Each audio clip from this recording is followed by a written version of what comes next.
if you're gonna enjoy the glory, you got to be able to eat the humble pie that's gonna come along somewhere along the journey. And that happened today with the Philadelphia Eagles. The rubber met the road in so many different ways, and we got our behinds kicked today at home against the 49ers, who we'll call the 49ers. What's up? It's your boy Cintron, come back at you with another analysis video, and I kid you not, that's my real name. Hey man, there's not actually that much to say. We're gonna dive into maybe some film analysis hopefully later this week, but this was a good old-fashioned A-kicking, and we didn't come out here to compete. Things looked like a days ago on the execution side, but I can say from the play calling side, the defense got thoroughly outclassed. You allowed 6 consecutive touchdown scoring drives. You see 14. Not a nan time during that period did they punt, which is crazy, man. But we came out and did this to ourselves by not seizing the day. Carpe diem in the early running. We had the momentum going in our way. But I chalked it up to offense and not going out and establishing what they should have. A run game. We didn't have that today. 6 rushes for Swift for 13 yards. That's not enough. I don't care if it's not working. You find ways to scheme it up to get yards. And yeah, I know you can say I know we tried some things like the jet sweep and they shut it down, but you gotta not try the jet sweep, but try the deviation of the jet sweep. You know, because they watched us on film. They watched film too. But what we called on defense, you know, just we weren't ready for their motions and shifts and their amorphous offense, which, you know, they have guys at all 4 of their positions, tight end, receiver, running back, and fullback, that can play different positions, multiple positions within their offense, which makes them simple but hard to defend because they're going to come out in the same offensive formation and be able to shift into different looks, flip the plays, and then, you know, switch pieces in and out, and, you know, just flip their responsibilities, but have different guys doing different things. But it causes a freak because you're like, oh, what's going on? Now, Christian McCaffrey was last time on this play, we saw him here, but now he's here. When it's just them replacing guys, you know, which is, you know, quietly ingenious because you're not doing that much, or you're doing it with so little. But you are doing a lot with little. And we just seemed unprepared, man, on defense, and what we were playing in just wasn't ready to contain them. Early on, when we had them behind the sticks, sure, we were in the first quarter we were successful, but, you know, we were getting them into negative plays early, and that's the way to beat them, to make them go.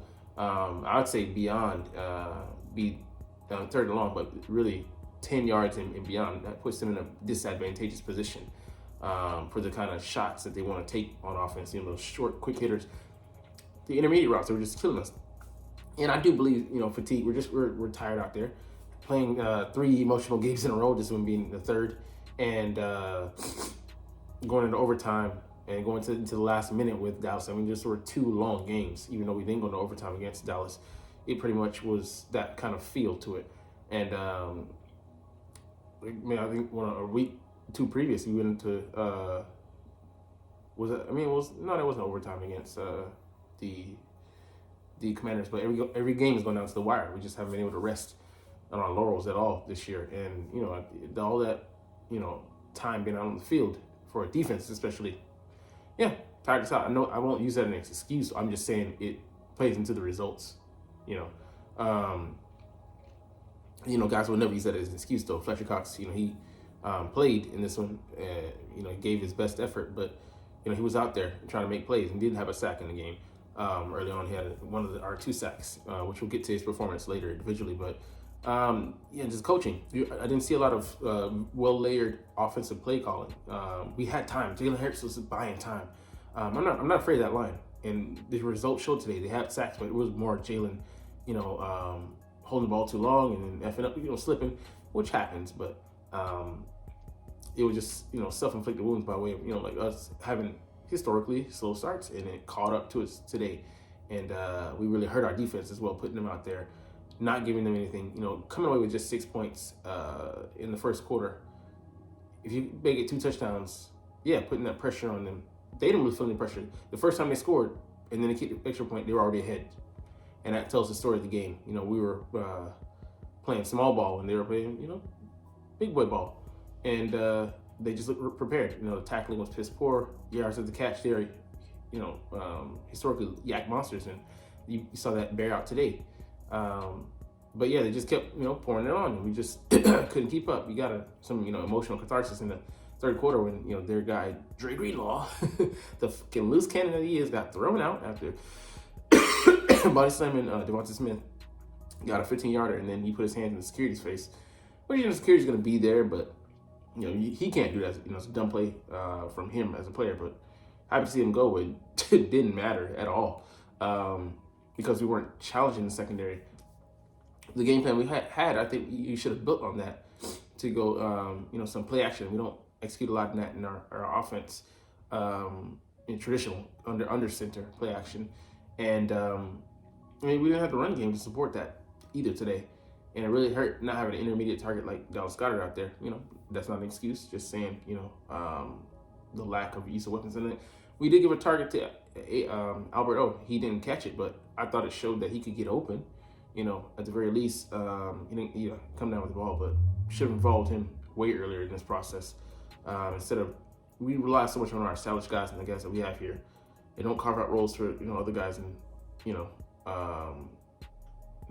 don't trust them, but we were leery of them. So anyways, let's get into the individual performances, because it's not much to talk about, because once it started going bad, just things start to snowball out of control. All right, Brock Purdy, you see he meets that magic number, 19 and 27, very efficient, but he doesn't succeed without that run game, just here in spurts, they just were hitting on things, and that allowed them to open up the other areas of the field, short and in the intermediate, where they're just, killing us. The middle of the field was costing us, and that's the linebackers, and it shows. It finally came back to bite Howard today. The linebackers not invested in that position, keeping him maybe at T.J. Howard's, and also keeping, I forget the linebacker who went to Arizona, came by way of, because they're white, came from the Cardinals. Not Cardinals, the Chargers the year previously. But yeah, we, down to Kobe Dean, so we don't have, really much of a core. And then Zach Cunningham is out. So we're light at that position, and we're playing a core special teamer in Christian Ellis. He's athletic, and he can play the run to some extent when he's run blitzing, but he's not ready yet. I believe he could be a solid player like in a couple of years, but not right now. He's not ready. So just outclassed out there. And Nicholas Morrow had the worst game, with it, as an Eagle, and he looked out of place. And, I believe Zach Cunningham, allows him, to hide a little bit in the defense. It is what it is, But yeah, Brock Purdy, I'm not talking about other guys, but he had the 4 TDs. He was playing pitch and catch, man. And credit them for hiding that offensive line. Early on, that's not what they wanted to be in long downs and distances, and a lot of just to pin our ears back and rush, and that's the weakness of that offensive line. But credit to them, they got into the short passing game, similar to a Washington Commanders type field, and got the ball out of his hands quick and negated that pass rush pretty much. And then played off of it with some trickeration routes. Typical like of a guy blocking, and then he releases onto a route. Christian McCaffrey, great day on the ground. He's just so shifty. The guy, man, he deserves to be MVP candidate because he's a talent, man, and they've upped their power since they traded for him last season. Deebo Samuel on the ground, not too much, but just enough. Utility player. Still don't think he's better than AJ, but on this day, he didn't need to be. Elijah Mitchell, solid. He had like a 10-yard gain, and he didn't have much, but it was enough on the ground. Mason had, 2 carries, so everybody pretty much had a good average. And that was just from a kneel down. So I think Purdy scrambled for I mean, he scrambled twice, but he used his wheels. Deebo Samuel's 4 receptions for 116, so just an explosive day, pretty much 25 yards a pop, more than that. And we just didn't tackle him. He caught the ball for like 10 yards, then went for a 30-yarder, and like a 40-yard touchdown. I mean, so he's just running roughshod through our defense. You don't see a lot of like bad yardage totals, but it was just the lack of game tackling and hustling to the ball to get these guys down. Nicholas Morrow had 2 tackles on Deebo that I think he whiffed on, and he got shrugged off. Deebo's not a weak guy; he's a strong guy. George Kittle, 4 for 68, very efficient, and he was it had the 30-yarder. He didn't have it's not a lot of huge gains, but these guys will nickel and dime. They took what the defense was giving them. Ayuk 546, like more of a quiet game from him, but he's like I said, efficient, almost 15 yards a pop, something like that. 15. I mean, yeah, not even 15, but 9 yards, 9.2 or something like that. But yeah, it's highly efficient. He had the touchdown. Javon Jennings just bullied Eli Ricks on that touchdown, shrugged him off. He's a good role player for them. And Christian McCaffrey, that big backbreaker. I mean, it was the one big catch. It was all these guys had one big play. It was the touchdown for him. Key catches. But he was on schedule. That one big catch and like 2 big catches. Just explosive plays that we're not used to letting the offense have, but just looked out of sorts today on defense. Ronnie Bell fumbled, but he fumbled out of bounds. Fortuitous bounce for the 49ers. Things just went their way today. Let's get to the defense. There were no interceptions. Some pass breakups. Javarius Ward, he played very tough defense against AJ today. You got to give him his flowers, man. He came out to compete in the red zone. I want to see some different routes too. We didn't, or at least I say today, we haven't run them, but we didn't run any routes that put the defense in a bind. Give them a 2-way go or something that could put our receiver in an advantageous position where it's him or nobody. Yeah, you can see a lot of those routes. So I know it's chalked up to the receivers not being creative, but it is what it is, man. We got to be better at play calling in the red zone. And it reared its head today, right on kind of on cue. They said, "Oh, he scored 12 touchdowns consecutively in the end zone." Pretty much I think it was a league high streak, and it broke right after they said that. Because the Niners don't give up a lot of points, man, and that bore out today. And the rookie played good. Give him his credit. The guys in the secondary, man, just as a unit, they were playing pretty good, patrolling that area of the field. And the coverage they were playing on the back end. Like I said, I credit them, for having solid coverage and Steve Wilkes for calling a solid game, having a good game plan. But we have to have routes that challenge them, and I don't feel like we did that to our full extent. Holding back, I don't really care, even if they were. Nick Bosa, shut down. Javon Kinlaw had 2 of their sacks. One was where he slipped and touched. Hurt slipped and he touched him down. And man, it's the fact that he had their 2 sacks pretty much tells you the story. They were active, but I mean, they didn't. I mean, they were pressuring Hurts, but some of those were. When you feel like look at the film, I really feel like it was because Hurts was not taking what the defense was giving him. He was pressing, and we're down a lot. I get that. But I feel like they were just really emotional about this one. He wanted this one. And not saying we lost sight of the game for that, but it was at the very least, not our best concentrated effort. But yeah, their line didn't really bully us around. So I don't have any worries about that. I just, it'll make a big difference if we have Goddard the second time around. We'll see. All right. Let's get into our side of the ball. Not gonna be a lot. A lot of these are empty yards. The touchdown. I forget that was that in, I think it was in garbage time, but it was good to see Mariota come in and he could scramble, but I don't know how he would have looked, over a protracted drive, but he was one of the guys that beat them last year. So I had confidence in actually him going out there and getting the job done as far as being competent. Jalen scrambled, but the running lanes weren't there. They were pass rushing to contain, and they wanted him to beat them from the pocket. They were happy to let him just break out to the edges.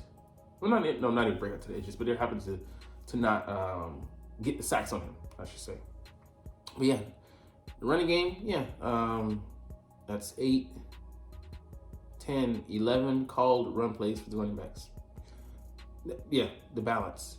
Hurts threw for 45, and he ran 7 times, and some of those weren't even scheduled. So that it was pretty much like between 45 and 50 pass plays called. Just and maybe some even for the that he gave RPOs, so he could have the option. Yeah, upwards of 50 times. Not a winning game plan, man. We got to find a way to get untracked in the running game, and the more we run away from it, the more these games are gonna run away from us. That's just the way it's going to be. A lot of empty yards here with AJ as well. Devonta, he mostly earned a lot of those, but the TDs,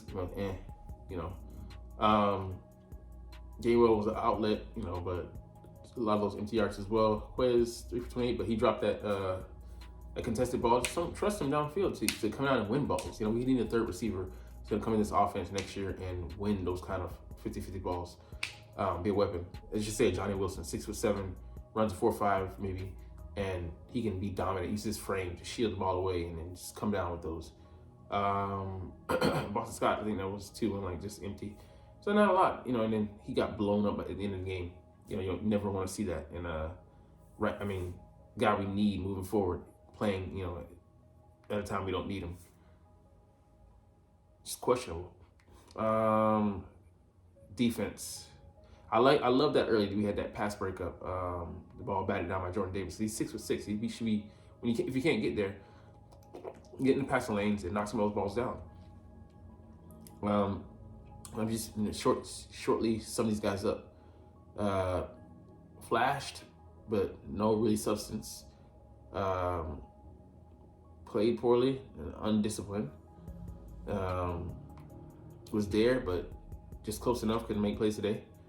Could have made a pick or 2, but just close but no cigar. But he was out of position on that touchdown. I think the first touchdown in end zone. He was solid, but everybody else just lost. Good effort, but we couldn't get there fast enough. Good effort, but on that that long pass play that Reddick is unblocked. Not Reddick. Kittle feigns the block, and then he goes out, into the pass route. Why don't you just have him stay with him? Nobody goes with him. I wish he would have realized, but let's put maybe a lot on him. I don't think he was out there a lot, so don't know. But we didn't see too much of the big dime. What was that? Fletcher Cox played with heart, but wasn't enough today. He looked tired. He's too big to be letting some of the guys break tackles on him. After effects of the game. Why is he here? He didn't look too good today. He's a rookie, but still, experiment on the inside. He had some moments, but he also had some moments where he just was lost like everybody else. I had one good play that I saw, but Nolan Smith, and don't know about the rest. Josh Sweat, he's looking fatigued as well. Him and Reddick have been playing a lot, and I think it's finally catching up to us. Bradbury, maybe he had a decent day, but wasn't making plays. Brandon Graham, he's always gives his all, but like I said, it was enough today. And then Marlon, solid, but and then he flashed in the run game as well. But overall, man, we just played bad. So Jake Elliott, 2 for 2. He's the best player we had today, and I'll leave it at that. Some games, this isn't a game that we should turn off the film and just burn it. We should look at what we did wrong, but there's not a lot to glean from it, to be honest. I just feel like a lot of that, the after effect of 3 games, tough. We got another well-rested opponent, and then Dallas coming up next. So we'll see how it goes. But this is this was very concerning as far as like, I mean, concerning but encouraging in that like this should be a heavy wake up call. I hope these guys are fucking pissed off about how this game went and how we let the game go. And to quote one of my favorite animes, we let it get away from us. And what could have been. And yeah, you take 100% of the blame. You know, I don't. This ain't about excuses. This ain't about making, trying to make smell like roses. We came out. We sucked today. We sucked, and that's it. I'm wearing black, not because of morning. I came out from shopping, but it is what it is, man. Fits the theme. So, anyways, we get up out of here, man. That's it for today. But you're not even watching, though. It's all good. Hey, man, I'm here. After losses, wins don't matter. I'll be here to record these videos. So, love talking about these boys, and I love making these videos. So, we're gonna chunk the deuces. I don't give a fuck, man. Because you know what it is? You know what it always is? It's fly, Eagles, fly, and let's motherfucking go. Like, comment, share, and subscribe if you Thanks for watching. Check me out at Cintron, Cintron Anime, Cintron Life, or Cintron Laughs, or other social media.